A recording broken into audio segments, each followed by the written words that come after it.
Recent research has found, just last year, that more than 2/3 of the world's population, when surveyed, now believe that a career in business, entrepreneurship, is actually a good career choice. And we now know from that same findings of the research that 21% of people surveyed, they're going to start a business within the next 3 years. So that's 1 billion people are going to start a business in the next 3 years. That's incredible. And what about success rates there? Well, the research also shows, sadly, that 60% of businesses will fail within the first 3 years, and findings also show that 44% of those businesses will fail due to poor leadership and management choices.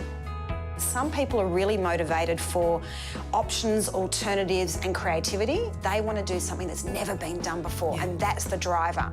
If that same person tries to do a franchise model, they're going to be restricted, they're going to get demotivated, and their unconscious need for that variety and change and difference is going to screw up the model.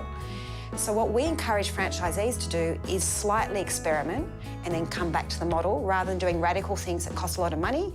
And unless you're able to look at the impact it's going to have on your bottom line and measure the margins and actually measure the financial results, you can just be coming up with ideas randomly and not actually knowing if they make a difference.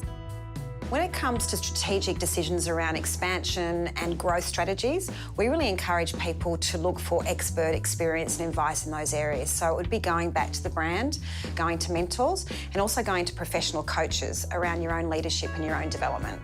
There's different attitudes, motivations that are required for different stages of business. And when we're working with really small businesses, knowing what's needed at that stage of business is important. And as a business matures, the leadership style of the business owner needs to mature as well. In terms of blind spots, these are the areas that we just don't know that we're not covering in a business. What's fantastic about the franchise network is you can go and find those other people who are really excelling in the area that you don't. And you can go and spend time with them, go for coffee, have meetings, go to national conventions and conferences and get time with those people. All stakeholders need to be on board because everybody's hands need to be on deck for a startup.